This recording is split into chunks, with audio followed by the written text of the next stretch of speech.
Hello, everyone, and a very warm welcome to 99 Questions on New Relationships Curating through Relational Ethics. My name is Michael Dieminge, and I will moderate this dialogue today. 99 Questions with dialogues like this, workshops, podcasts, and residencies is designed to deepen understandings of colonialism's historical impact and continued consequences, and to involve a museum practice that is rooted in justice, the co-creation of knowledge, and responsibility to local and global communities. We are having a tiny anniversary this time. In April 2021, the first 99 Question Dialogue took place. During the course of 1 year, we had dialogues on colonial collections in ethnological, natural science museums, and botanical gardens. We talked about the pros and cons of provenance research and queering the archive, about the ongoing coloniality, and what ancestral or human remains tell us about the museums and the societies we live in. We talked about the need for transparency and the dangers of digitalizations, or on the possibilities of thinking with and for finding a new language for restitution with the concept of guardianship. During the 1 year, we could welcome 4 digital fellows in our residency program, dealing with the question of digitalization and world building. We had various workshops during the time, and we published our first episodes of our podcast. This is why I'm all the more pleased to introduce today's topic. Beyond all previous dialogues and engagements, the question of ethical relationship arises. How can museums or curation contribute to ethical relationships or create spaces of solidarity and mutual trust? What are the responsibilities of museums and curators? And more general, how do we want to relate to each other? Curation has always been linked to ethics in some extent, as it is about the relationship between objects and people. Most often, curators refer to the etymology of the word curation, which is derived from the word curare, which means to take care of, and from curates, meaning responsible for the care. The etymological variation makes it clear that curators have to take care of something, usually of collections. However, they also have a responsibility to whom or to what. In the following dialogue, we will look at the concept of relational ethics. The concept of care or hospitality have become increasingly popular in recent years, and in this context, in museums. Both words, on the one hand, are a form of relationship and positioning, but both terms also structure hierarchies. Who defines who has to take care of what and who is the caretaker and why, and who receives the care? The same applies to hospitality. Who is the host and who is the guest? Who is invited and who is excluded? Who opens and who closes the doors?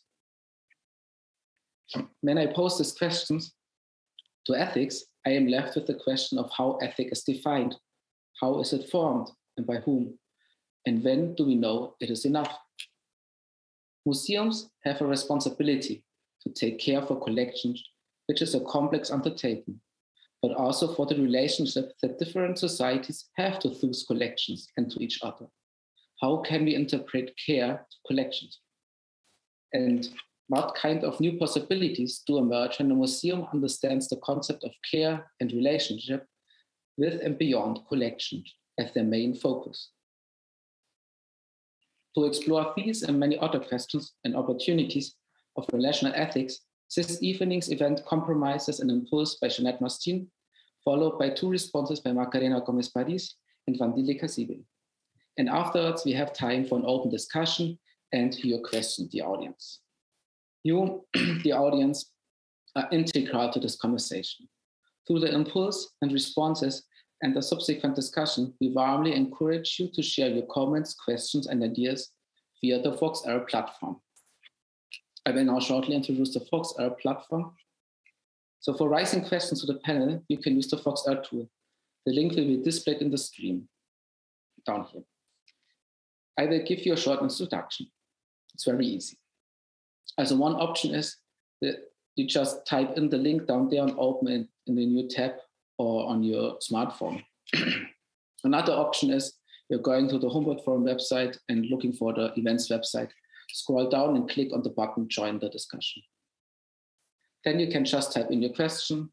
After you have placed your question, you will also be able to see all the questions raised. You have also the opportunity to vote for the questions you would like to have asked to the panel. The top 5 questions will be shown to me. Later then, I will read your question to the panel.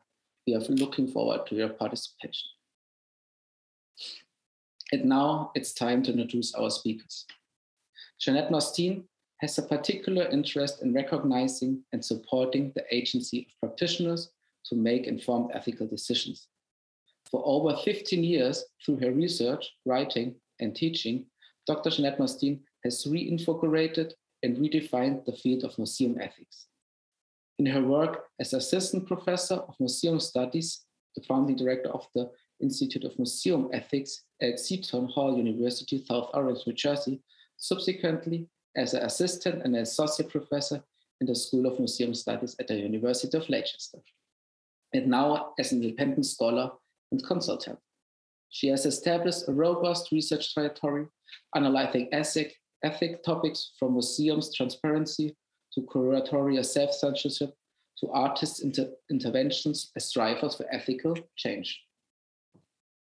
Welcome, Jeanette.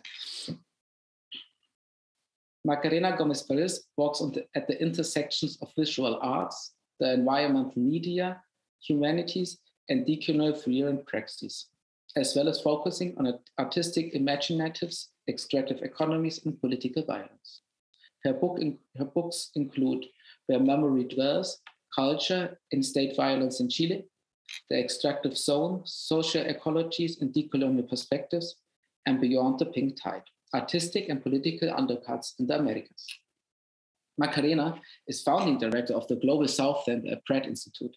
She was recently awarded a 2022 Andy Warhol Curatorial Research Grant for their exhibition to accompany her forthcoming book At the Sea's Edge from Duke University Press. Welcome, Macarena. Wandile Kasibe graduated with a PhD in sociology from the University of Cape Town. Her thesis is entitled Museum and the Construction of Race and Ideology in South Africa. As a student at the university, Kasibe was involved in the Rhodes Must Fall and Fees Must Fall movements, which sought to question colonial symbolism, institutionalized racism, and many other forms of colonial continuity in society today. Kasibe is a Chevening scholar who holds a BTech degree in fine art, a postgraduate diploma in fine art from the University of Cape Town, and an MFMA in World Heritage, and has graduated with a master's degree in museum studies at the School of Museum Studies at Leicester in the United Kingdom. He has published in various publications, served on numerous boards, including the National Arts Council of South Africa. Kasibe also served on the University of Cape Town Rhodes Must Fall Scholarship Committee and has traveled quite extensively in Africa, Europe, Asia, and the Americas. He's currently the public program coordinator of the Isoko Museum of South Africa. Welcome, Kasibe. Welcome, Wandile, I'm sorry. Before we start with Jeanette's impulse, Jeanette and Wandile, you know each other from Leicester?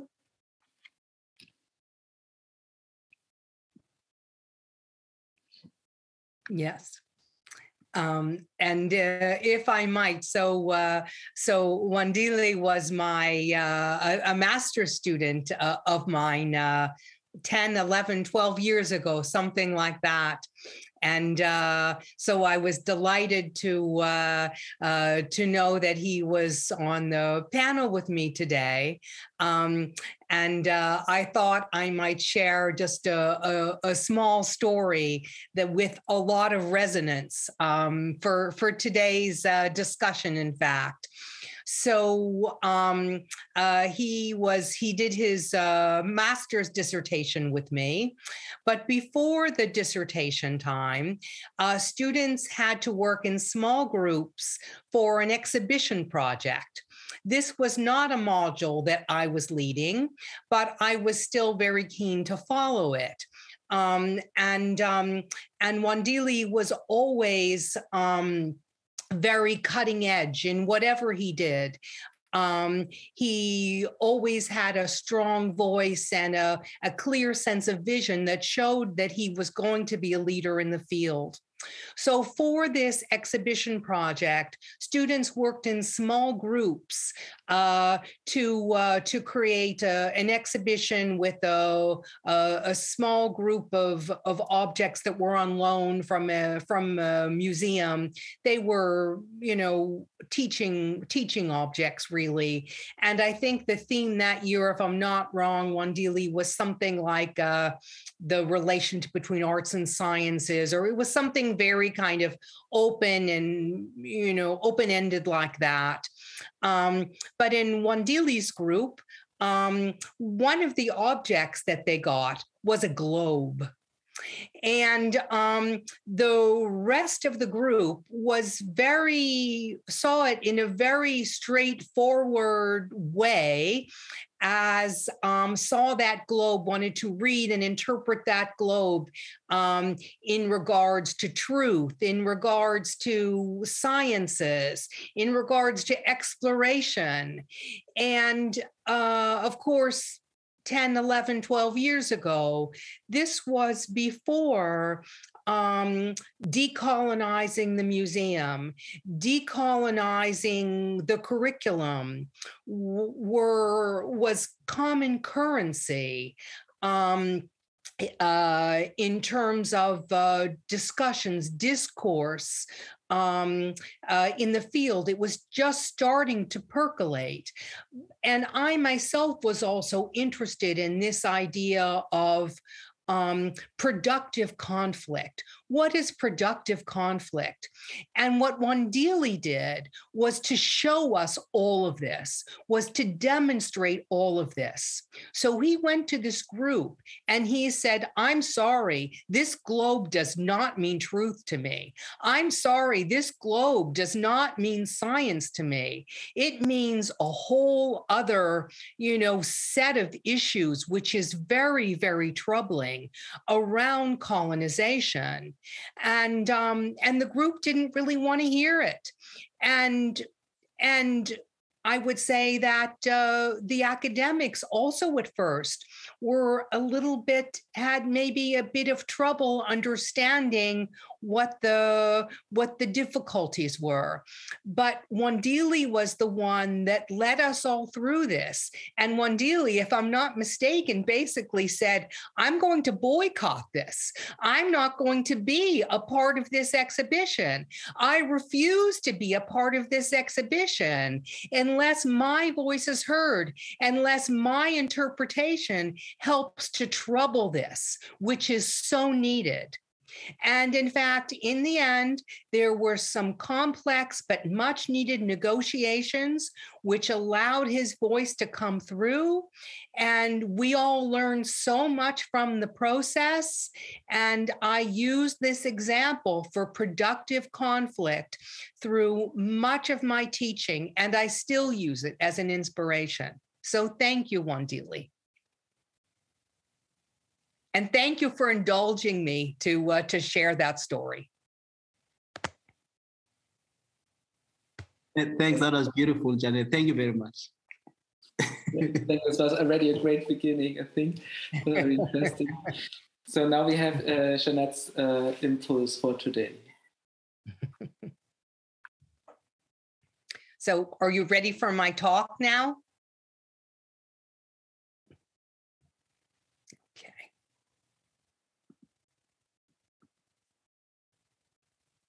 Okay, if I could have the next slide, please. All right, so when we talk about ethics, then, we can think about it as a branch of philosophy. It's the study of moral principles.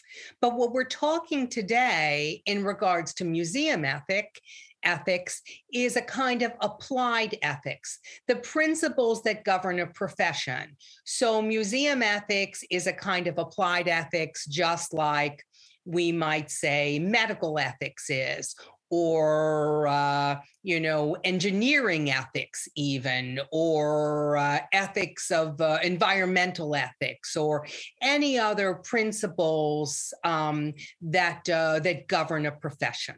Next slide, please.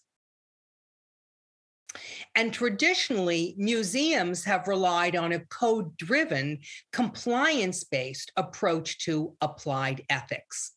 And this is, I think, one of the problems that we're dealing with now, is that it's not very, and this approach is not a very, I would say, it's not very invigorated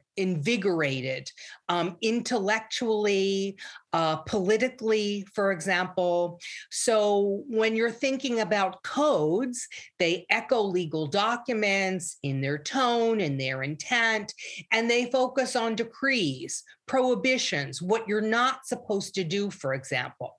They're very static, they're fixed, they're authoritarian. They have the voice of moral authority to them. And ultimately, they're reactive. So the focus is on do no harm rather than thinking proactively about something that you might actually want to do. Okay, next, please. Now, ethics codes do still have an important role and have had an important role. And I'm not meaning to suggest that we shouldn't have ethics codes. So, for example, the first ethics code was created by the American, what was then Association of Museums, now called the Alliance of Museums, in the 1920s. And they're established originally as rules for individual conduct and professional practice. And they're meant to focus on skill development and standard setting, and most importantly, to distinguish public service from personal gain, and political interest. And you can imagine at a certain moment or at certain moments in history, or even at the present day, that there can be challenges in distinguishing public service from personal gain and political interests. So when American museums were first established, for example, in the late 19th and early 20th centuries, oftentimes the director and the curators were collecting the same materials that the museum was, and that could create conflicts of interest. So ethics codes were extremely important.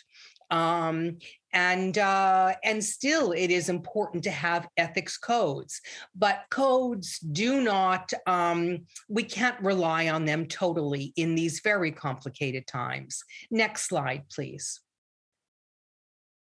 And even more importantly, it's critical to note that ethics codes are riddled with contradictions. Next slide, please.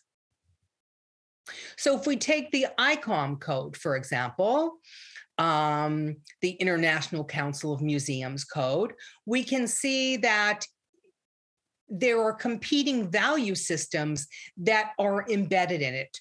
So if we look, for example, at Principle 2 in the ICOM Code of Ethics, it says at the beginning here that museums have, and in red, please note, the duty to acquire, preserve, and promote their collections as a contribution to safeguarding the natural, cultural, and scientific heritage. So it's all about safeguarding. Okay, safeguarding those objects. Whereas if you look at later in that same principle, it says inherent in this public trust is the notion of stewardship that includes rightful ownership, permanence, documentation, accessibility, and responsible disposal. So stewardship, it includes rightful ownership. So how do we make sense of that in regards to the preservation and safeguarding aspect? So it's like this principle, is trying to, in some ways, play both sides of the fence without having a clear sense of values, without having a clear value system here. So it's too complicated to just think that you can rely on a code to provide all the answers. Next slide, please. And above that, in fact, we're not just relying on any one code in our practice. So we may have the ICOM code that we have to follow. We may be an anthropologist and have to follow an anthropological code. We may be working with indigenous communities that have their own kinds of sense of, of ethics that we may have to follow. We also may have certain kinds of conventions that we have to follow. So how do we make sense of any of this? Because if you look at all those codes together, they will contradict one another. How do you make sense of this? So you have to, in fact, have some other kind of value system, not just this set of codes or one code that you can follow to tell you what to do. Next slide, please. And ultimately, codes encourage a very passive approach to ethics. So oftentimes, you might have this code that you leave in your drawer or, on your computer, and you see it as a go-to resource if you hit some kind of major trouble. But it's not something that you would look at for guidance on a daily basis in any way.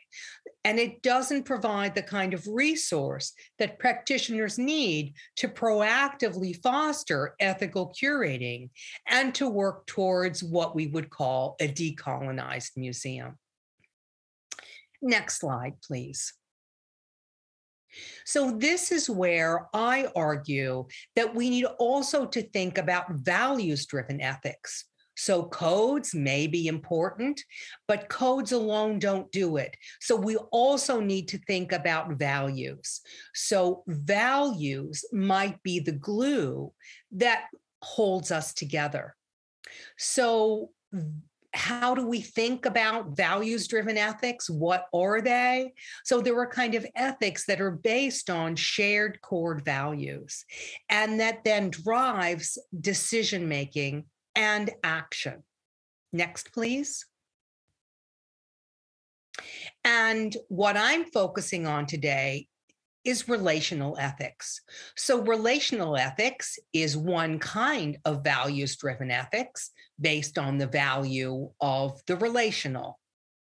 And so this would be prioritizing responsibility to one another through, for example, creating an environment of reciprocity where mutual respect, trust, empathy, and other facets of healthy relationships can grow, and where building a thriving sense of community is prioritized, and also where we see the promotion and actioning of social justice, including decolonization. Next slide, please. When we think about relational ethics in the curatorial context, on the one hand, we might say, as Michael alluded to, all curating is on one level relational because curating manifests itself through relationships among objects, between people and objects, between institutions and people, and among people. But my notion of relational curating concerns the quality of those relationships, particularly as they involve people. So it's really about the quality of relationships. Next slide, please. But what I also want to emphasize is that relational ethics is dynamic and culturally specific, not universal. So it should have the capacity to respond and grow according to differing cultural contexts. So, for example, relational ethics in an Aboriginal community in Australia may be quite different than relational ethics in the Afghan diaspora in the US or in working class Liverpool.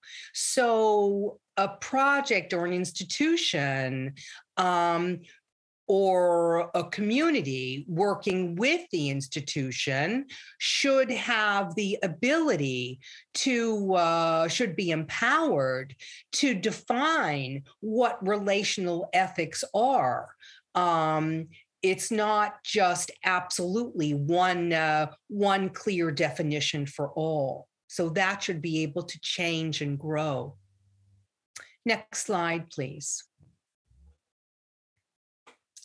My use of the concept of curating as relational ethics is shaped by, while also interrogating, critiquing, a feminist ethics of care that Michael again alluded to in his introduction. This feminist ethics of care, as developed, for example, by Nell Noddings, through the concept of deep listening and empathy. But I'm a little bit cautious about using that term, in part because it can create these power differentials, as Michael discussed, between the carer and the cared for, as has been noted by disability rights activists, for example. My concept of the notion of curating as relational ethics has also been inspired by, in some ways, relational ethics, as defined by Nicolas Bourriaud, that art can create a social space. However, I also critique that to a certain extent because that notion is so clearly utopian rather than intending to address real world issues. And I think that curating as relational ethics absolutely needs to address real world issues for the communities that they serve, that institutions serve. Next slide, please. So, what is relational ethics then? It's a way for curators to signify the relationships or connectedness between objects and people, between institutions and people, and among people. And it's a way to address both art world exclusions and inequalities and the wider social and political concerns, including colonization. Next slide, please. So what would be some examples of curating as relational ethics? Of course, there are many, many different kinds of examples. Here in this image, in this photograph, we see an example of repatriation from the context of NAGPRA, the Native American Protection of Graves and Repatriation Act in the United States, which is a law that from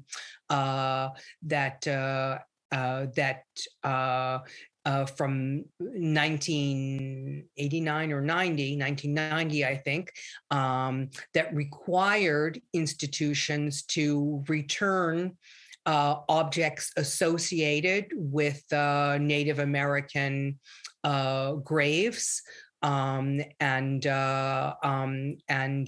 associated objects. If we could have the next slide, please. And what's interesting is that studies have shown, for example, that repatriation in this NAGPRA context can create a kind of healing which produces new strengthened relationships. Here, for example, as Teeter, Martinez, and Lippert in their article, Creating a New Future, in the International Journal of Cultural Property show from last year, new relationships, for example, between Indigenous communities and their ancestors, between Indigenous communities and museums, between museums that have engaged in repatriation and tribal museums, and between Indigenous communities and non-Indigenous communities. So in terms of that sense of relationships, there are many, many different kinds of waves in regards to the new bonds that are built and new knowledge that's created. That goes way beyond the act itself that's so important. That's what researchers are finding. Next slide, please. But in fact, all curatorial activities can be shaped by relational ethics. And what I want to stress here is that it's not just the action itself that we can see as relational ethics, because in fact, even an act such as restitution or repatriation can be done in a very transactional way that doesn't exemplify relational ethics. It can be done very poorly, that doesn't create new bonds and new relationships. So it's not just the action itself, but it's how the activity is performed. Is it done in a way that creates reciprocity? Is it done in a way that reflects what relational ethics is to the communities involved? It's how that activity is performed that marks curating as relational ethics. So that's what's really important. It's not the what so much as the hows, and I guess the whys as well. Next slide, please. So ultimately, I have some questions for you all. How might you, your institution, and your community define relational ethics? What are some examples of curating as relational ethics that you've been a part of or know about? And finally, how do you think relational ethics might facilitate or has facilitated the project of decolonizing the museum? Thank you so much. And thank you, Michael, for inviting me to do this talk. Thank you, Jeanette, for this deeply enriching presentation on the need of relational ethics. I found many inspirational thoughts in it, but I'm also left with many questions. Thank you again. I just had a look on the Fox-R tool. There was no question. But before we enter into the first response by Macarena, please feel free and feel warmly encouraged to join the conversation at any juncture, submitting or upvoting questions via the Fox-R platform. Please, Macarena, you can start with the response. Wonderful.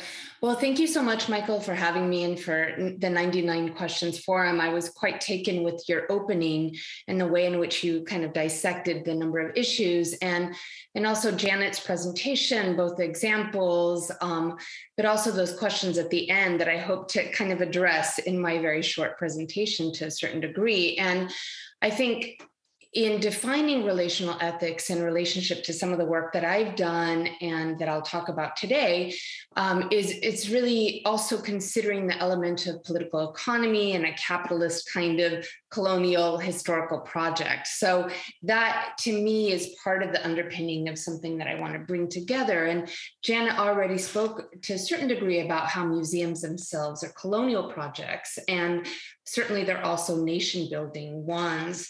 And I think they're also the result of certain monocultural schemes of urban planning and gentrification. So there's a developmental impulse, right, in the museum. And of course, we know that there's objects that we can talk about dispossessed, stolen, taken from their original context. And certainly there's a dimension of territorial and cultural conquest to the colonial museum. So today, the colonial and modern, for me, in a decolonial analysis, are not divided, but I'd like to bring together this discussion with one of the modern art museum, and I'll focus on MoMA, the Museum of Modern Art here in New York City. And I'm here in Brooklyn, currently near the East River on Lenapehoking territory. So for me, I want to start out by discussing part of an article that I, wrote, which was about art washing and extractivism in the Americas. And I'll talk more about that in a minute. But the connection is I was commissioned by a group, to answer Janet's question very specifically, called Decolonize This Place. And I was commissioned to write a piece in relationship to 10 weeks of art, action, and conversation that was entitled Post-MoMA Futures. So it was really considering the long arc of MoMA and the project and the number of relations that we were all ensconced in. Our objective really was to disentangle what we might call the museum industrial complex that really embeds and expresses particular kinds of dominant market forces. And so part of this work, there was really a number of contestations that emerged over Barrick Gold, which is an extractive company with a number of interests around the globe, and the fact of Gustavo Cisneros' particular ties to the gold mining company. And I'll talk a little bit more about that in a second, but Gustavo Cisneros is a board of trustee member of MoMA. And this, to me, brings forward these very complex and deep connections between art and extractivism, not only in the Americas, but around the planet, especially in the global South, in communities of color, et cetera, that we have to think about. Specifically within the global ecology that is New York City, and specifically within colonized Lenape-Hoking indigenous territories that are known as Manhattan, museums have been these kind of meaningful architectural sites of modern imperial world making. For instance, MoMA's self-narrated history doesn't exaggerate when it declares itself the greatest museum of modern art in the world, and that's on the website, right? It has 200,000 works of art, extensive film and photographic archive. And of course, I've done some important, for me, it's been important research to be able to access these archives. But it also has one of the most significant global collections of modern art anywhere, both in terms of collecting art, certain kinds of art, but also including, I would suggest, other traditions of art making. It's also located at the intersection of 53rd Street and 6th Avenue, which represents a power center within Midtown Manhattan. It's surrounded by the Rockefeller Center, BlackRock, the New York City Police Foundation, and the Golden Tree Assets Management. So here I just want to point out very specifically this complex and how it works in urban context, right? This kind of urban and historical architectural power grid that's a nexus of hierarchical and accumulative relations of conquest. And I believe this is part of what we have to consider when we think about a kind of mapping of relational relations that lead to the museum, are embedded in the museum. So part of what I want to discuss is what I'm calling extractive art washing. And as I define it, it's the recurrent capitalist practice that invests in art and art collections as a fungible commodity. And in this investment, there's a normalization process of colonial and modern relations of a certain kind of resource theft. You can call it biodiverse resource theft. You can call it, a resource theft from, that's what extractivism is, right? Biodiverse resource theft. So I'm suggesting that this functions as art washing as well. And historically, I won't go into this, but certainly there are places in US imperialism has been part of this project in the building of major art and cultural institutions across the United States. But of course, the US isn't exceptional. Canada, Norway, many other countries in the world depend on this entangled web, and I'll say, of oil and art. I focus a lot on petroleum and carbon, connections and relations. So that's part of it. So to me, one of the questions we might ask, and this is, I think, extending from Janet's point, many, many wonderful points, is what are the submerged relations of colonial and modern extractivism in the museum collection? And how can we make those visible, right? What are the below the surface carbon entanglements and other sources of primitive accumulation that make the museum even possible? And then more generally, how does a museum strike And here I'm thinking with Veronica Gago on the feminist strike out of Argentina, and I can say more about that in our discussion, but how does a museum strike offer a way to imagine this kind of post-extractive future? So not only thinking and diagnosing the colonial modern divide, but thinking on the other side of that and pointing to this kind of decolonized world otherwise that I think so many of us are talking about today. So just to point out very briefly, right, that there's an integral relationship between the robber barons of the 19th century, oilmen, and some of which later switched their investments into gold and mineral practices, that also are the kind of foundation for these museums. And there's, Standard Oil, Chevron, Exxon, et cetera, kind of built empires off of black gold, right? And thinking Latin America, Africa, around the world. And these petroleum monopolies had these wealth transfers to offer. And I would suggest that this is not the sideline of the story of modernity, but quite central to it. I'd also want to point out the work of the great Uruguayan writer Eduardo Galeano, who talked about these capitalist relations and made them visible in his discussion of the resource burden. In particular today, I'll talk about Latin America and the global South, but what the resource burden means. So in the subsoil of museum possessions is this long history of exploits and plundering, and oil, hydroelectric damming, investments in the punishment industry, and militarization really link a billionaire class to condemning resource regions of the world. This is what Galeano once called the political servitude and social degradation of these particular spaces. So we have to think about these underlying dynamics. For instance, the Guggenheim, which made most of its profits from silver mining and smelting in Colorado, and is one of MoMA's original art patrons. John D. Rockefeller made his fortune from investments from oil wells in Pennsylvania and Ohio in the latter half of the 1800s. And there were many, many forays into Latin America by modern carbon barons. And this became very central to a petroleum imperial expansionist imaginary, right? These are not separate projects. By 1930s, the Rockefeller and Getty funneled their oil profiteering into art collections and created the foundation of major US cultural institutions and the particular form of modern art to serve US imperial interests. And there are many, many examples that I don't have a chance to talk to you about that today. But at the end of his life, for instance, Rockefeller had become not only the world's richest man, but also its greatest philanthropist. And so part of that philanthropy was driven right into these cultural museums. So the very undergirding is of this kind of black liquid oil, shell oil in South America, many, many conflicts in Latin America around this, but this kind of interventionist corporatism that underlies the kind of extractivist museum project. So I would suggest that some of these, connections aren't always visible. Recently, the Whitney had a show 2 years ago called Vida Americana, and it exhibited a mural replica of Man at the Crossroads, which you might know is the 1934 fresco that Diego Rivera commissioned for the Rockefeller Center.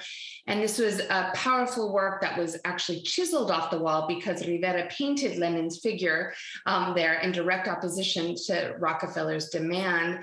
And then there were a number of discussions about this, but the way in which there was a hemispheric capitalist erasure within the extractivist art market that, commissioned Diego Rivera for this. So there's many, many places to look at this art archival trace of US economic and military domination and on the work itself. And there are also important gendered implications, I would suggest, which the longer article actually discusses, the ways in which it's not just Rockefeller, but it's, Mrs. Rockefeller and other millionaire wives who are very involved in this philanthropic project, right? And there's a kind of history here of collecting that's also can be told. This is a project in and of itself through the wives of powerful barons as institution builders and creating certain kinds of white art hegemonies, as well as certain modes of modern colonial distinction.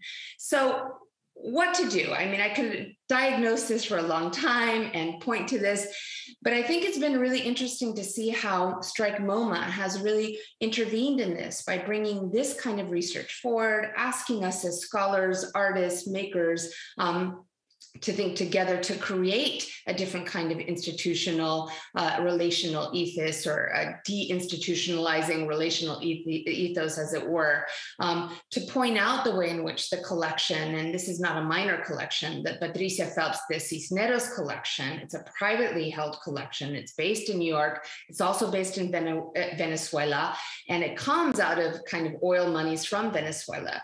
How this has become an important archive of Latin American contemporary art, and how this also becomes a site for commissioning a whole bunch of work and integrating into this project. So, you know, just to say that this is really tied as well to vast media empires. Grupo Cisnero has a huge conglomerate of digital media, entertainment, tourist, real estate investments, a consumer audience that reaches more than 600 million Spanish and Portuguese speaking peoples, et cetera, and also part of what I'd call digital extractivism, and how art is also part of this project. So, how to raise this liberal philanthropic vision then, and put it, you know, make it visible and think about how to disrupt it has been really, really at the core of what some of the work I did in the Extractive Zone, the book, some of the work I'm doing now, but also the work that Strike MoCA is doing to imagine this kind of decolonial future. And I think Strike MoMA was essential in that it really pointed to the ways in which there's connections, not only to all these histories that I'm trying to kind of quickly entangle, but also explicit connections to war, empire, indigeneity, Palestinian dispossession, because Decolonize This Place has been doing this work and has created this really fundamental kind of tethering mechanism across the city, and has been involved in, as you know, occupations or deoccupations of Whitney, of the Whitney and many other places, pointing out the project of decolonization. And it's therefore an organization that's trying to, or a strike project that's trying to articulate many, many levels of this project, the ways in which they're learning, you know, from and on behalf of Black freedom, against the carceral state, for immigrant rights and internationalism, and many other threads that they're bringing to the project of actually going to MoMA itself and striking, but also having a study, a place of study, as Fred Moten and Stefano Harney would call it, a place to integrate research, practice, a way to work out in the strike, you know, certain kinds of horizontal relationships that then get activated to point out the kind of carbon dynamic in these media empires. So all of that to say, I think these kinds of projects that think about art washing, it's a strong term, but I think it's an important one, that think about extractivism in relationship to the long project of decolonization, I think are part of what make up a potential imaginary that I would call a potential, hopefully not just a relational ethic, but a non-extractive imaginary of relations in our future together. So thank you very much for listening. Yeah, thank you, Macarena. I will handle over. We have some questions on FoxR, but I think they can relate more to after the presentation by Wandile. So Wandile, you can start, please. Yeah, thank you very much, Michael. And I also would like to express my gratitude to, question 99. Thanks, Janet, and thanks, Macarena. For really, inspiring, I think, presentations. Mine is just I believe that I only have about 10 minutes, but I will really be brief, and I have prepared just a response, a written response. So if I will be reading out what I have prepared. And I think that perhaps part of the response will be to perhaps make references or reference to instances where, for example, issues of relational ethics, were not applied. Because I think that part of answering the question that Janet has posed is also perhaps to identify instances where relational ethics were basically not applied. Then you'll understand, the context in which, these have, unfolded.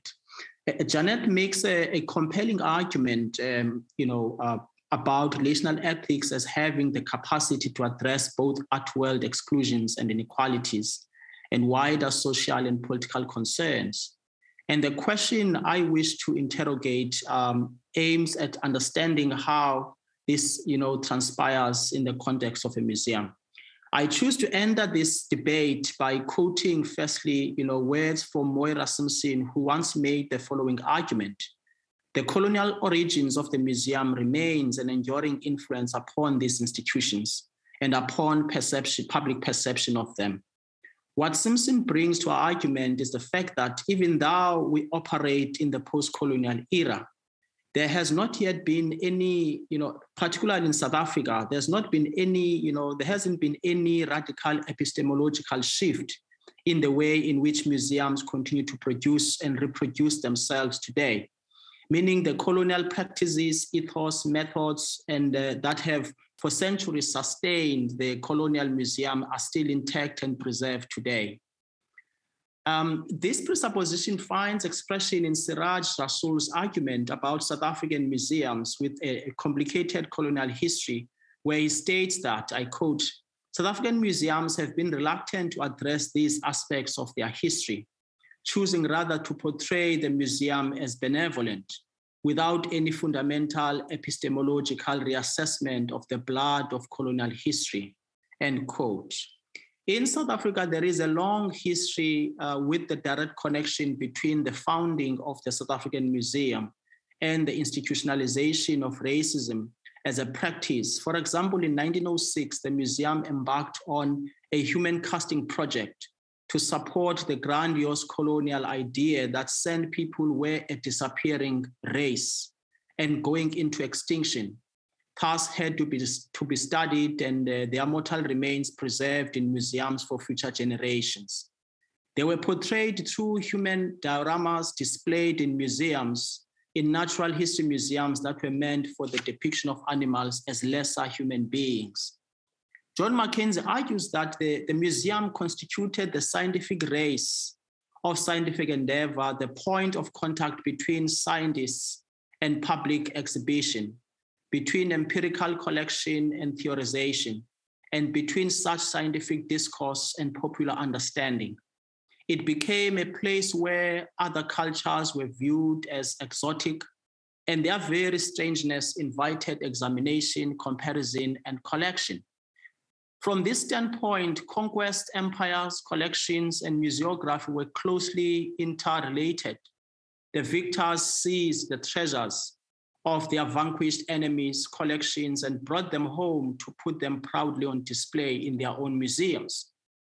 This practice became a foundation for scientificized discourse that suggested that Black people were subhumans, which generated a rationale and justification for land dispossessions and forced removals. Bernard Makubane notes the wars of dispossession that ravaged the Cape Colony and spread to all Southern Africa were premised on just such assumptions as anthropologists and other scientists had laid down.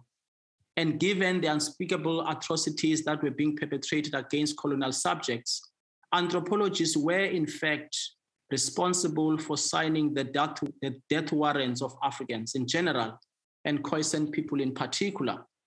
It was left to the imperial army to deliver the coup de grace. With this institutional power, the museum became more than just a mere building with objects and subjects, but one of the pillars of the very self-definition of modernity. As an institution that presents imperial ideas of dominant culture, I argue here that the South African Museum has over many decades continued and still is a citadel from which the colonial empire buttresses its divisive epistemology. It stands as a fortress behind which the pathology of race science still looms, concealed and maintained through colonial practices, methods of research, classification, and numbering. Simpson, Rasool, and Janet challenge us to locate relational ethics within the ongoing complex discussions about the role of the museological institution in the perpetuation of colonial violence and racism today. They challenge us to ask uncomfortable questions about the toxic collusion between the museological institution and colonial administration and how this entanglement has given rise to perceived ideas of white supremacy and the so-called Black inferiority. Furthermore, we are being challenged to ask whether the museological institution itself has a moral authority to speak on issues of restitution when it continues to hold on to tainted material that was acquired through unethical means in the context of colonial violence and genocide.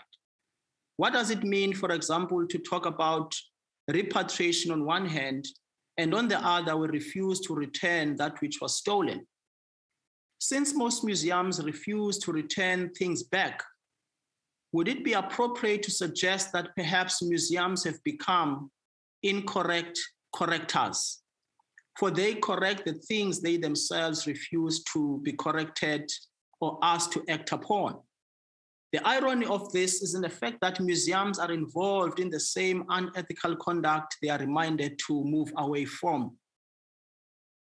If we accept this, the relational ethics as recognition, support, and acceptance of the other and their experiences, the question then must be asked, in the era of universal human rights, what is ethical about keeping mortal remains of Africans and objects of cultural significance that were stolen from the graves and sites of conquest during colonial expeditions? Why are European museums, for example, and institutions holding on to that which was acquired through unethical means? And what role should relational ethics play in addressing this impasse? Furthermore, what is really ethical about making these unethically acquired material part of the permanent collections of these museums and institutions without a proper consultation with the communities and people from whom these materials were stolen?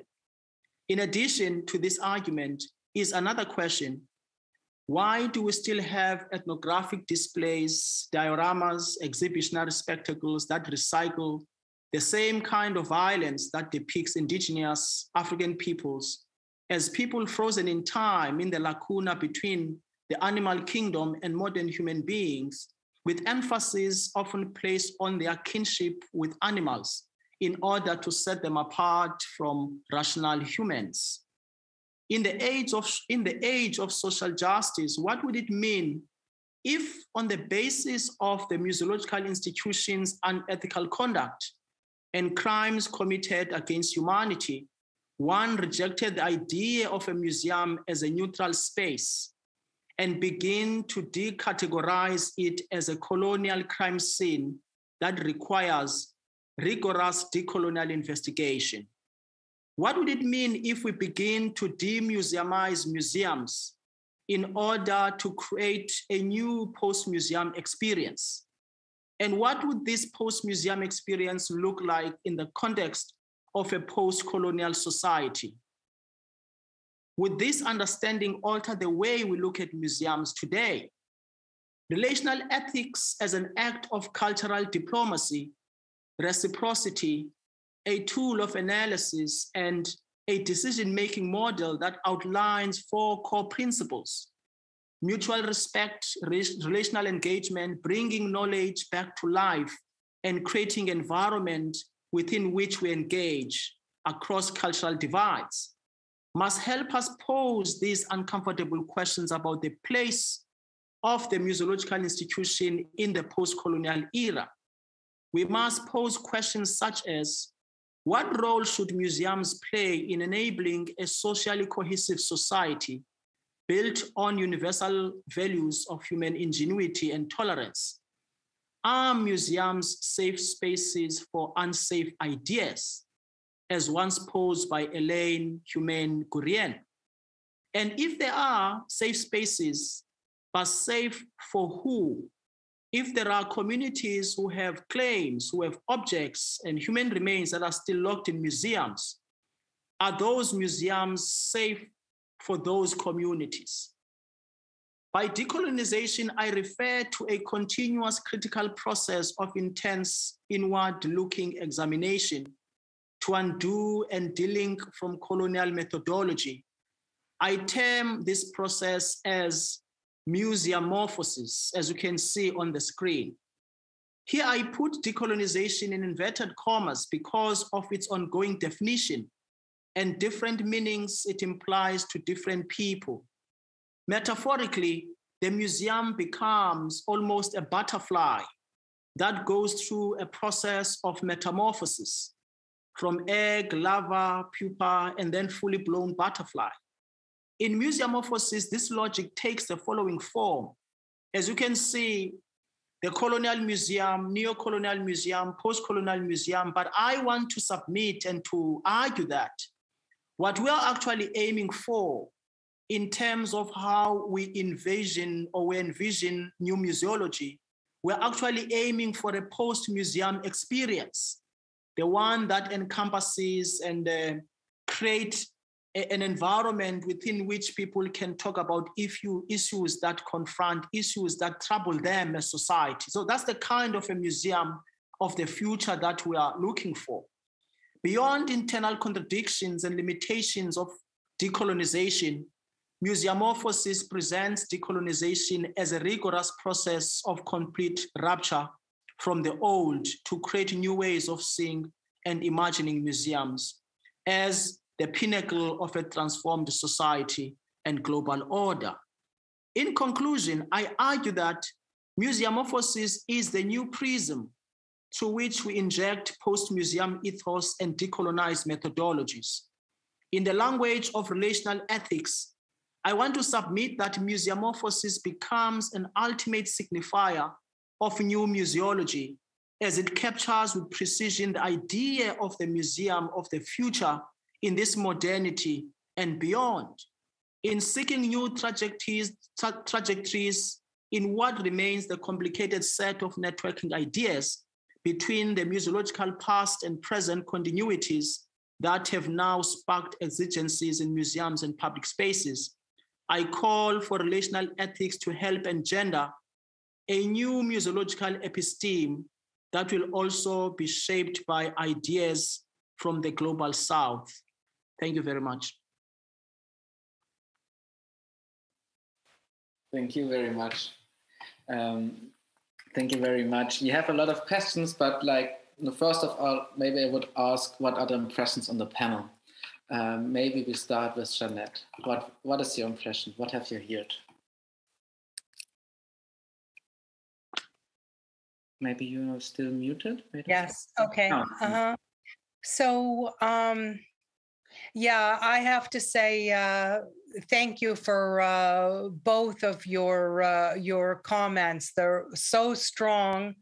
And, I have goosebumps and thinking about the Colonial Museum as a crime scene. I can't tell you,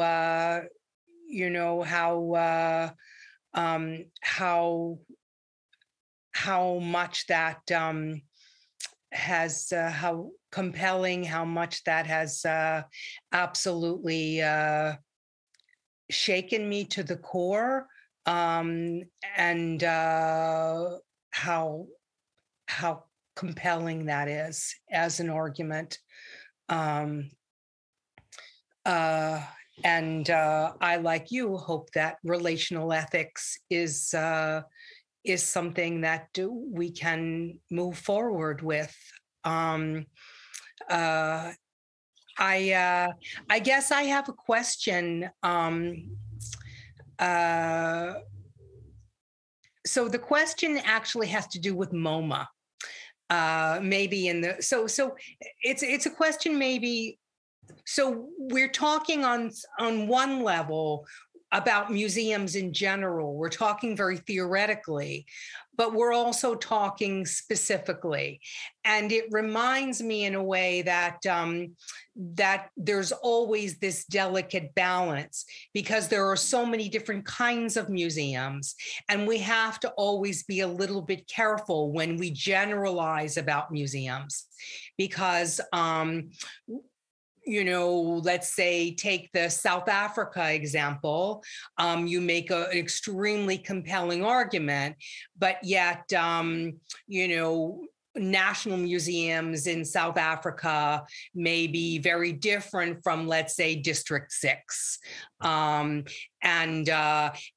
I'm wondering, for example, I've been reading a little bit about PS1 in New York, MoMA PS1, and some new directions that they're taking, and trying to be more relevant to the community.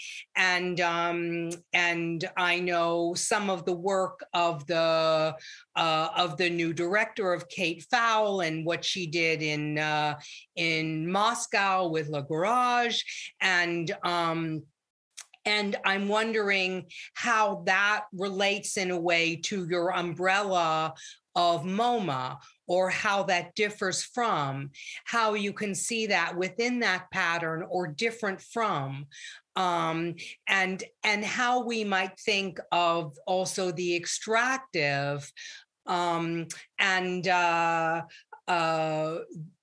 this kind of art washing idea. But do you see it as such a strong pattern that it impacts all museums, or do you still see some good work that's happening in small museums or in non-collecting institutions or outside of art museums, but in other kinds of museums? Or, I can't help but, because I teach museum studies and I've worked so much with museum practitioners, I champion museum practitioners, and I hold their work in high regard, and I also hold the work of artists in many ways in high regard, and I respect their work despite all of the the very difficult histories, legacies, as well, the present of some of the cycles that we see as well. And I'm also a person that happens to also sometimes see the glass half full. So I'm kind of wondering also where we might see those models for good practice that we might be able to point to and use moving forward. I guess that's a question for both of you. Sorry, it took so long to get it out. Yeah. I don't know if I should come first, maybe to the part about the issue around the generalization. Perhaps maybe I should have been specific in making the reference to the fact that my critique is basically targeted at two museological forms, which is the natural history and ethnographic museums. So other museums really are spared from my critique, and I want to agree with you, Janet, in saying that there are these legacies that museums, particularly these two museological forms. I want to argue that the issue of colonial legacies and sensitive histories, and also objects that are very key, essential, particularly in communities that have made certain applications to have these repatriated back to where they were taken from. And my argument has always been that how do we make the argument about the issue of either we talk about ethics and it's another question of who defines it and for who. And when we then come to practicalizing the issue of these values and ethics in museums, and you almost come to some kind of a conflict between a particular institution that would, for example, refuse to let go of the very objects that were acquired unethically. And yet, on the other side, we talk about ethics, but on the other side, we refuse to let go of that which was acquired unethically. So I'm not really referring to objects and other sensitive materials that were acquired ethically. And the issue of whether they were acquired ethically is a different argument. But those that we know very well were acquired unethically, why is it difficult for museums, with all the knowledge that we have about the issues of ethics, why is it so difficult for certain institutions to actually let go? Is it because we have the fear of an empty museum? Because we know that some of the museums have actually made their museumness through these collections. Without these collections, the definition of a museum disappears with some institutions. Hence, I come to a realization that perhaps to relieve museums of this fear of an empty space, we almost need to arrive at a conclusion of demuseumizing museums. Mm-hmm. I think that's a red herring. Sorry, go ahead. Yeah.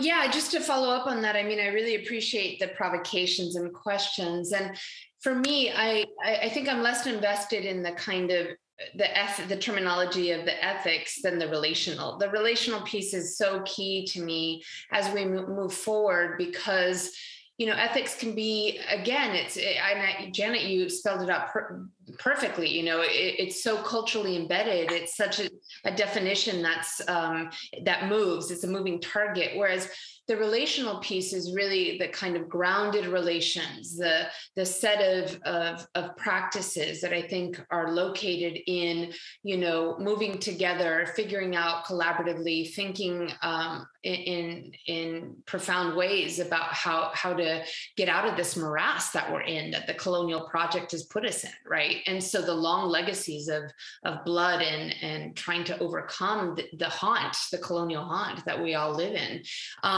And I think part of what I want to point out is not, strike MoMA per se. And I know, of course, I figure on a case study, I'm using a particular instance, but what I want to do is point out the kind of political and economic arrangements that historically make something like a MoMA possible, and I was actually quite torn at the time that I wrote this, because my partner, just to bring it really home in terms of a point, my partner was working very closely with the wonderful Black queer filmmaker artist Adam Pendleton, who was making a film about my partner, who was at the same exact time that I was writing this and Strike MoMA was happening, was showing in MoMA.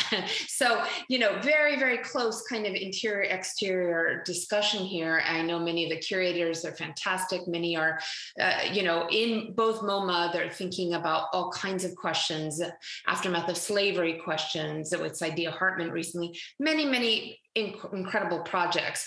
My point is not necessarily to say that, but to acknowledge the set of relationships that we're embedded in and make those much more visible within a kind of capitalist market colonial condition, so that then we can think about, okay, how do we adjust those investments? I also am quite aware that, these are important spaces. It's not an empty space. The Whitney has been forced to really reckon with its histories of, racism and histories of occlusion. And the new biennial is much more representative of like Black and brown artists, indigeneity. There's all kinds of queer, trans, non-binary artists and representations, and not only representations, but an opening up of the project, a question, a kind of divesting from a lot of the military-industrial complex, and really calling attention to the way in which this kind of profiteering mentality goes alongside, the kind of liberal philanthropy, white liberal philanthropy that is at the heart, I think, of many educational institutions. It's not just the museum, I take my paycheck home always from the university, have for the last 25, 30 years. And right. And so, how we are all reckoning institutionally with these long histories to really bring about not only renovate these spaces, but what I was trying to also point to, and here I'll end, I'm sorry for going on, but is what I learned from the practice of the strike is that in the process of thinking together, studying together, activating, working across these lines that divide us, we're also making that new world. So it's not just undoing, but it's actually figuring out how to do this differently in horizontal relationships. That's why I'm so invested in the relational in this sense, that relational, and this is what Veronica Gago says beautifully in the feminist strike in Argentina, which has been a world, global movement at this point, but this kind of activation of our everyday practice that is so necessary to the learning of the other side of that. So thank you so much, both of you. It's been wonderful to hear you and be in conversation so far. Yeah. And that's really interesting in terms of what you asked Wandile about repatriation and restitution is I think there are also fears about a changing relationship. What does it mean to respect an originating community in that way? What does it mean to treat an originating community as expert? So that, is what you suggest in some ways, Macarena, as a more kind of horizontal relationship instead of a vertical relationship. And I think that's what's really scary. And I think that, this idea, if we give one thing away, we're giving everything away. I think that's a total red herring, but it's about, I think a lot of traditional curators think of themselves as keepers, right? As caring for collections, keeping the collections, and it's they can't reimagine a museum as something else, and they can't imagine themselves as someone else doing a different kind of work with different kinds of relations. Yeah, thank you also, Jeanette, Macarena, Wandile. I think there are a lot of interesting aspects in here. We have a lot of questions from the audience. Then, of course, the Humboldt Forum as a controversial project, a new project in Berlin, also raises ethical questions quite a lot. So I would like to ask them, and also I would just also make on this relationship, Macarena, what you showed me, like the contemporary, which is also then a colonial modern understanding, as Rolando Vazquez also wrote about, is not neutral in a sense. No, that's like the making of a mindset in the contemporary art and the influencing, no, based on the extractivism, on the violence to people, natural resources. There's a correlation, and this is not a neutral space, as well as only the Ethnological Museum has the problem with the colonial history. This is like a one way, and this doesn't bring a solution in a sense. But now I would come over to there. Of course, there's one question: what's the role of money in this? And of course, there's, especially when we're talking about UK or the United States, where museums are relying on trust holders, on financiers who maintain almost everything, compared then in Germany, where museums are paid by taxpayers. There are two different systems. They both have disadvantages, I would say.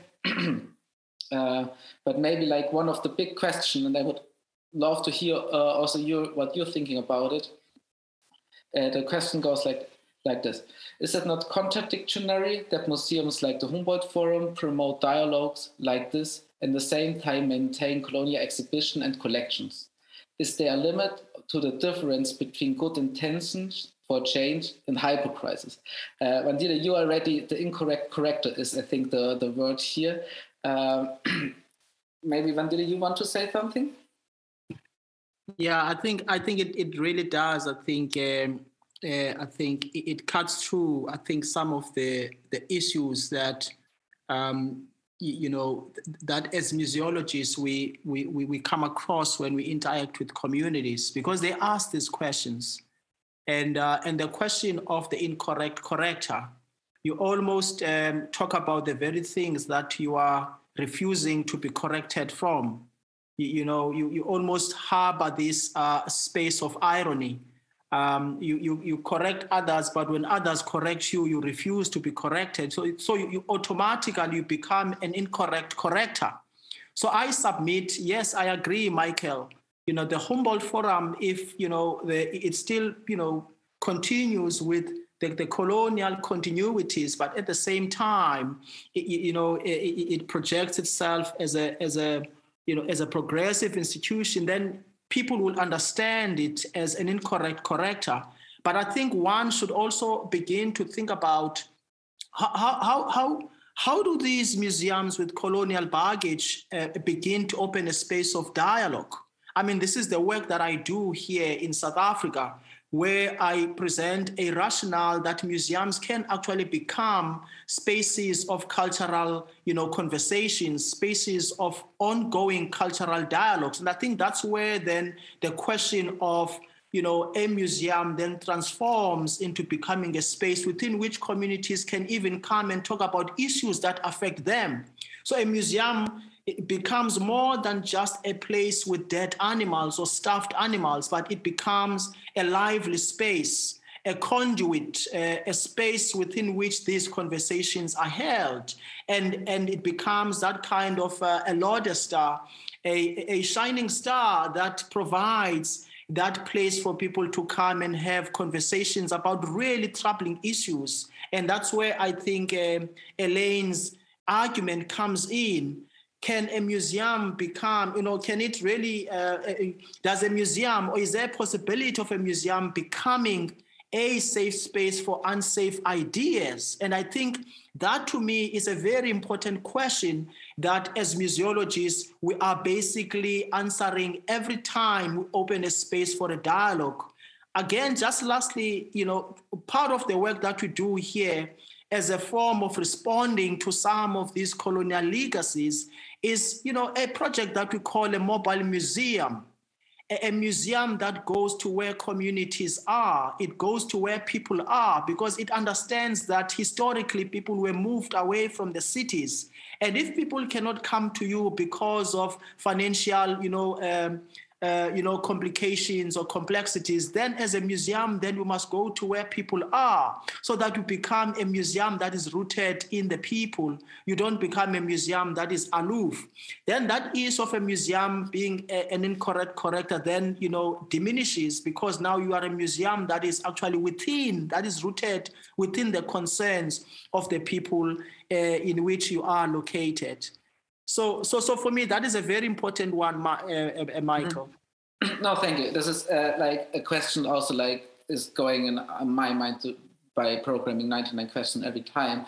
But then you also pointed out that there needs a point of starting. And Macarena, you also referred to the plurality or the same time happening in a sense, but it's also how to change a museum, how to change this history for so long time. This often it's used as a kind of excuse, time to play of time to delay decisions, etc. But maybe Macarena, you want also to refer on this plurality also inherent. Yes. I don't think I'm being Pollyannish about this. The museum is changing. It's being forced to change. I definitely see these discussions are everywhere. This is not. When I was doing this work, even 7 or 8 years ago, the museum didn't have to respond to certain kinds of petitioning. It was crazy to talk about decolonization in this way. That is a very common term now, planetarily. Of course, in South Africa, this has been a term that's been used for a long time, and we follow your lead here, but and certainly in the kind of post-colony around the global South. But the point being, this has become a really common term, and Indigenous Canada, across Americas. I work with the first Indigenous curator in Chile, who's Mapuche, and Francisco Huichaqueo, and in the archaeological museum there, who had displayed indigenous artifacts for, I don't know, 100 years, and until he was the first curator. And he was heavily critiqued when he did his first exhibition, because he had the Mapuche objects flying or not in an organized fashion. They were in ritual, or there was a camera in the corner that was looking back at the viewer. Everything was painted dark as if in ceremony, and the objects were just disorganized, as the reviews say. But of course, there were beautiful multi-channel videos to the kind of practices, the daily practices, a lot of experimental forms as well. And often indigeneity is not presented as potentially being experimental and future-oriented as well. So the critiques that it just couldn't, within the kind of colonial knowledge regime of how an exhibition is supposed to be organized and curated, it didn't fit, right? But 5 years later, I mean, this has been the trend, right? So I guess I'm just saying, I don't want to suggest that we can talk about hypocrisy, we can talk about contradiction and all of that, but I feel this ship has sailed, and we're doing the undoing and the remaking all at once. And that's the messy transitional paradigm we're in right now, but it is a transitional paradigm and it's happening. Thank you. Yeah, Jeanette, please. If I could just say one quick thing about money, I think money is a really tricky issue around the relational. So, I think that museums are rewarded based on delivery of things that can be consumed, right? So exhibitions. And the things that happen in these kind of interstitial spaces, the relationships, whether it's the way we work with communities, the way that we work with each other as staff, all of those things that happen in the in-between that are so important, that are more kind of invisible, those don't get those same rewards. They're harder to measure, to see, and so it's a trickier thing to get funded and to explain the importance of. But that's, I think, even more why we need to champion them and be very clear about why they're needed. Yeah, thank you, Jeanette. This would be my question to you, because these values are not really appreciated, or they are not measurable as most museum function, as most also scientific research and university functions. No? There's a funding for 1-2 years. How can you establish long-term relationships who are not focusing on the product, who do not say we need to have an exhibition, an art piece in dialogue or something like that? So this is maybe in question I like, and this relates also to in which societies we live in. Maybe, don't know. For me, it's a big question. Don't know if one of you want to relate to this.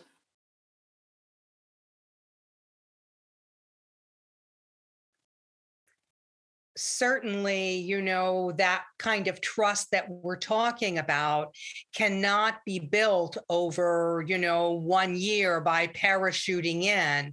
It has to be built over a longer period of time, a much longer period of time, and absolutely doesn't equate with this short time of grant period.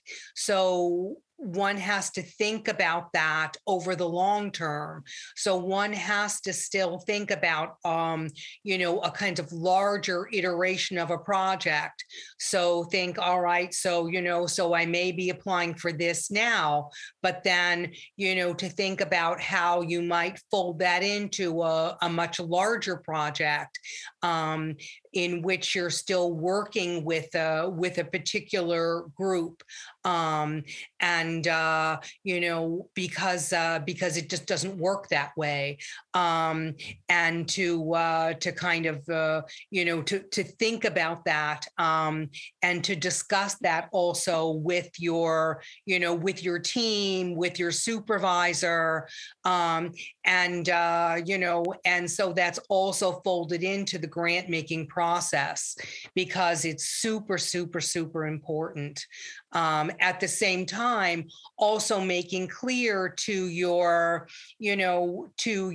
collaborators what that process is, so that you're not making promises that you absolutely can't keep, So it's being transparent the whole way through, about what that's like. And sometimes that also means that you're working with collaborators. So it means that the museum, might not be able to do everything, but maybe you're working with a community partner who can also take over also with the project, or do some other aspect of the project. So it's not just you alone that takes responsibility for it. So you're thinking with other groups as well. Yeah, thank you. We are already in the end for today. This is always like a pity, because discussions emerge during time, and you always feel, not really satisfied afterwards. I can promise that we will have a further dialogue on this topic, and I hope we also will continue this conversation. I would maybe, as it is a really important topic, and it's also we didn't talk about, for example, who defines what ethical relations we are having. Now we always don't know. Maybe we know all the experience sitting at a table talking about ethics and how to work, but don't ask the question, who's missing on this table, or for whom are we doing this, or for what position or for one point of view are we trying to do something. So I would love to hear maybe just it can be just one word, or just one example, or one statement about relational ethics and how it should influence our work. Maybe Jeanette, you can start. You were ready in. I think that it should frame every part of our work, that it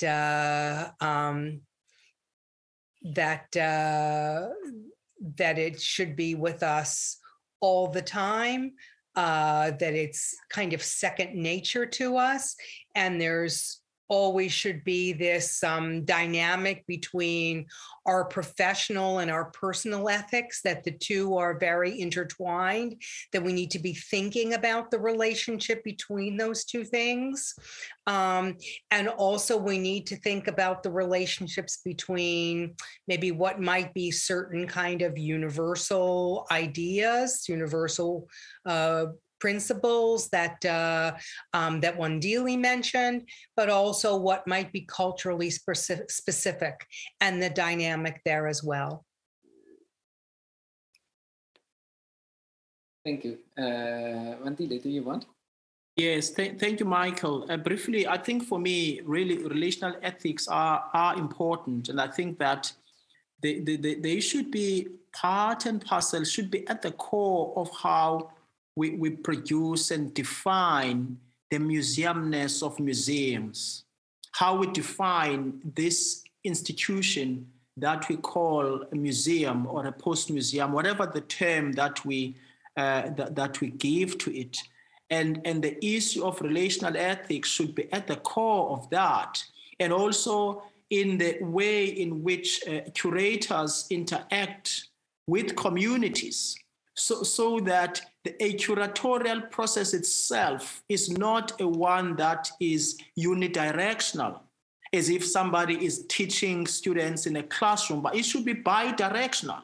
Because as Jeanette was saying earlier on, indigenous communities are experts. They know the objects that were taken from them and the context in which we then put them within museums. Some of these objects were never really meant for public gaze.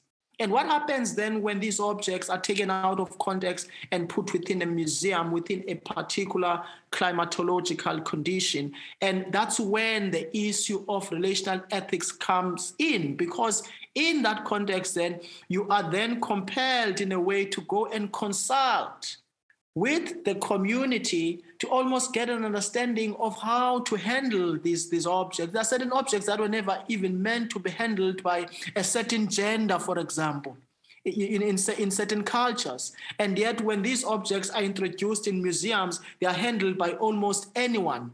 Anyone can handle them, but they were never meant to be handled in a particular way. So hence I'm arguing that relational ethics should be at the core of how we define museums. They should be at the core of, this concept of a new museology. So they should be there so that we're able to, to see museums differently in this century and beyond. Thank you very much.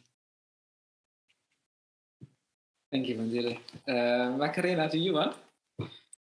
Sure. In addition to all the wonderful things that Janet and Wandile said, which absolutely agree with, I think I just want to speak a little bit to, other generations, up and coming generations, this kind of addressing the fear factor, I think that has been, how to address decolonization, how to address, equity, how to think about these very vexed histories in the context of the now, and not, be part of call-out culture, or maybe just leave it to the children of empire and coloniality to do the work. Certainly there are indigenous people, people who have been most aggrieved need to be at the forefront of this project, but we all have a role here and we all have skill sets. And to me, relationality is about using these skill sets in the service of a new imaginary, right? A kind of new old imaginary, if you will. And so for me, I just want to leave that kind of critical hope, as Paulo Freire called it, about the future, because I really do believe that we are in a moment of change, and we can either go towards a more kind of verticality, authoritarianism, increased monopolies, increased, grab on hold of these resources, or to proliferation and horizontality and working together towards, a different vision. And it will take all of us. It will take all of us to do this work. And yes, it is a part of everything we do. Yeah, thank you. Thank you so much. Jeanette, thank you again, Wandile and Macarena, for joining us this evening and sharing all your knowledge, insights, and ideas. I really got inspired. It has been a privilege to learn from you. We have next time. We see you on next time on 99 Question on the 11th of April. This time we will have a key lecture by Boaventura de Sousa Santos with the title Decolonizing History. I'm looking forward to welcoming you all on this topic. Thank you to the panel again, to the audience for joining us and discussing with us, to all the colleagues on the technical and production team, and our lovely translator who made this event available also in German. Thank you again, and hope to see you soon. Thank you. Bye-bye.